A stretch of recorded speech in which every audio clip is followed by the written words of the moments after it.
मी खूप सपोर्ट करतो मराठी इंडस्ट्रीला, माझे सगळे व्हिडिओ बघा तुम्ही, मी कधीच कोणत्या मराठी मूवीला वाईट बोलत नाही, पण आता होतच नाही ते माझ्याकडनं आणि मी इथून पुढे करणारही नाही। म्हणजे आम्ही आमचे पैसे खर्च करून थिएटरमध्ये सिनेमा बघायला जायचं, लोकांना प्रोत्साहित करायचं की तुम्ही मराठी सिनेमा बघा आणि तुम्ही असं दाखवायचं आम्हाला। नमस्कार मित्रांनो, फिल्म टॉक मराठीमध्ये तुम्हा सर्वांचं मनपूर्वक स्वागत आहे। मित्रांनो, मी बघितला दशावतार सिनेमा कसा आहे ते आपण थोडक्यात जाणून घेणार आहोत। त्याचबरोबर मूवीचे काय पॉझिटिव्ह पॉईंट आहेत आणि काय निगेटिव्ह पॉईंट आहेत ते पण आपण जाणून घेणारच आहोत। चला तर मित्रांनो, जास्त वेळ न घेता व्हिडिओला सुरुवात करूया। मित्रांनो, सिनेमाचे पॉझिटिव्ह पॉईंट मध्ये सिनेमाचं बजेट, सिनेमाचं प्रेझेंटेशन, सिनेमाचे जेवढे पण कलाकार आहेत त्यांचं काम आणि जी सिनेमाची टीम आहे त्यांचे जे मेहनत आहे ते पण आपल्याला सिनेमामध्ये दिसते। हे पण पॉझिटिव्ह पॉईंट मध्ये आपण धरलं पाहिजे। सिनेमामध्ये जे ग्राफिक्स वापरलेले ते पण चांगल्या दर्जाचे आहेत, खूपच भारी आणि खूपच लो असे पण नाही, जे पण मराठी सिनेमासाठी आहेत ते चांगल्या दर्जाचे आहे। आता हे झाले पॉझिटिव्ह पॉईंट। निगेटिव्ह पॉईंट पण आपण बघणार आहोत, पण त्याआधी आपण बघणार आहोत सिनेमाची स्टोरी काय आहे ते आपण थोडक्यात समजून घेऊया। कोकणातलं एक गाव आहे, त्या गावामध्ये एक बाप लेक राहतात। त्या बापलेकाचं प्युअर प्रेम आपल्याला या सिनेमात बघायला मिळतं। त्याच बापाची देवाभोवती असणारी जी श्रद्धा आणि त्याच गावामध्ये एक मायनिंग करणारी कंपनी म्हणजे जी जंगलात येते आणि ते जमिनीमधून काही खनिज काढण्याचं काम करते, अशी एक मायनिंग करणारी कंपनी आहे। मग या बापलेकामध्ये आणि त्या मायनिंग करणाऱ्या कंपनीमध्ये काय संघर्ष होतो, सोबतच जी सरकारी यंत्रणा आहे, जी सिस्टीम आहे ती कसं बिझनेसमॅनच्या ताटाखालचं मांजर झालेली आहे ते आपल्याला या सिनेमामध्ये बघायला मिळतं। आता ही सगळी स्टोरी आहे या सिनेमाची, याच्या अवतीभोवती हा सगळा सिनेमा चालत असतो। आता या सिनेमाचा निगेटिव्ह पॉईंट मला जर सांगायचं झालं तर एकदम सोपं आहे। माणसाला ताठ ठेवण्यासाठी त्याचा पाठीचा कणा खूप मजबूत असणं गरजेचं असतं। त्याचबरोबर सिनेमा जर चांगल्या प्रकारे बनायचा असेल तर सिनेमाची स्टोरी हा त्याचा कणा असतो। आणि मला एक सांगायला खूपच वाईट वाटतं की निगेटिव्ह पॉईंटमध्ये सिनेमाची स्टोरी आहे। आता तुम्हाला मी सांगतो की सिनेमा चालू होता त्यावेळेस थोडं आपल्याला बोर व्हायला लागतं, पण फर्स्ट हाफ जो आहे तो एंगेजिंग आहे की जे बाप लेकाचं जे प्रेम आहे ते एकदम प्युअर आहे आणि ते बघायला पण खूप भारी वाटतं। आणि मग ज्यावेळेस आपल्याला असं वाटतं की आता काहीतरी होईल आणि त्यातच फर्स्ट हाफ संपायच्या आधी आपल्याला ती गोष्ट बघायला पण मिळते की हा आता इथून सिनेमा चालू झाला।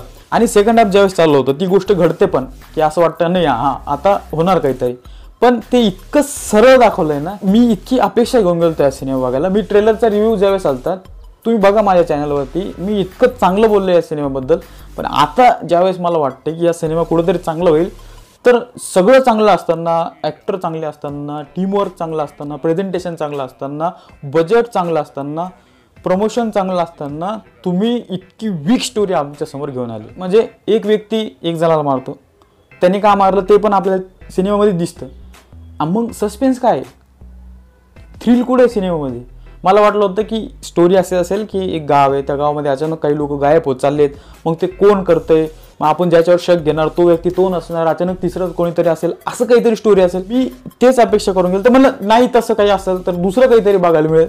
पण 1990च्या दशकामधले जसे पिक्चर यायचे, आपले सिनेमे यायचे, त्यात कशी स्टोरी राहायची, एक बाप त्याच्या मुलाचा कसा बदला घेतो आणि सेम तसं आहे। आणि मोस्टली मराठी सिनेमामध्ये नाही का लॉजिक जास्त असते की बाबा ही जर गोष्ट अशी झाली तर मग ती त्याला मिळू नये म्हणून ती तशी झाली, असं असतं। मला एक सांगायचं, इतका मोठा लूप होल मला ते समजला की एक उदाहरण मी तुम्हाला देतो। मी ते सांगायचा प्रयत्न करत नाही, पण मी एक उदाहरण देतो कारण ते स्पॉइलर होऊन जाईल। एक 80 वर्षाचा व्यक्ती आहे, तो 30 वर्षाच्या माणसाला मारू शकतो का? तो 22 वर्षाच्या मुलाला मारू शकतो का? किंवा तो कोणालाही मारू शकतो? म्हणजे तो मारूच नाही शकत कोणाला। पहिली गोष्ट, त्याने जर एखादा भाला किंवा एक काही लोखंडी वस्तू किंवा लाकडी वस्तू जर हातात धरली जाईल तर त्याच्या हाताची थरथर करतात। 80 वर्षाच्या व्यक्तीची सहज कोणाला मारू शकतो का? इतका मोठा लूप होल आहे या सिनेमामध्ये। म्हणजे मी तुम्हाला सांगतो, माझे इथे ज्यावेळेस पण मराठी सिनेमाचे शो लागतात ना तर ते मोस्टली कॅन्सल होतात, कारण ऑडियन्स बघायला जात नाही। दशावतारच्या बाबतीत तसं नाही आहे। लोक दशावतार बघायला सकाळी सुद्धा गेले होते, 12 वाजेच्या शोला सुद्धा, आणि ठीकठाक ऑडियन्स होती आमच्या इथे पण, मोस्टली नाही जात। पण दशावतार सिनेमाचा ट्रेलर जसा वाटला इतका चांगला, सगळी गोष्ट चांगली होती, पण ज्यावेळेस आम्ही सगळे बाजूला जे माझे प्रेक्षक बसले होते ते म्हणतात ते राहून गेलं यार, काहीतरी राहून गेलं। सोशल मेसेज पण त्या सिनेमामधून देण्यात आला आणि तो इतका गरीबपणे देण्यात आला, म्हणजे आम्ही जंगलाचं रक्षण करणार, आम्ही जंगलाचे रक्षण करते आहोत, तुम्ही कोण बाहेरून येऊन मायनिंग करणार आहे, तुम्हाला मी चांगला धडा शिकवून, हे सगळं ओव्हर झालं। मी भरपूर सिनेमात बघितलेले आणि मी खूप सपोर्ट करतो मराठी इंडस्ट्रीला, माझे सगळे व्हिडिओ बघा तुम्ही, मी कधीच कोणत्या मराठी मूवीला वाईट बोलत नाही, पण आता होतच नाही ते माझ्याकडनं। आणि मी इथून पुढे करणारही नाही. म्हणजे आम्ही आमचे पैसे खर्च करून थिएटरमध्ये सिनेमा बघायला जायचं, लोकांना प्रोत्साहित करायचं की तुम्ही मराठी सिनेमा बघा आणि तुम्ही असं दाखवायचं आम्हाला. म्हणजे मला एकटं वाटत होतं सिनेमा खूप चांगला असेल, नाही तर खूप घाण असणार आहे. कारण मी आतापर्यंत जेवढे पण मराठी सिनेमे बघितलेत ना, त्याच्यामध्ये मोस्टली असंच होतं की फर्स्ट हाफ चांगला राहतो, सेकंड हाफमध्ये काही ना काहीतरी माती खाल्ल्या जाते. एक टाईमला तर असं वाटलं की म्हणजे एक मनोरंजनासाठी सिनेमा बनवलेला आहे. म्हणजे मी म्हणत नाही हा सिनेमा खूपच वाईट आहे, आवडेलही लोकांना, कारण प्रत्येकाची आपली चॉईस वेगळी राहते. मी या सिनेमाकडून खूप साऱ्या अपेक्षा केल्या म्हणून माझी काही निराशा झाली असेल.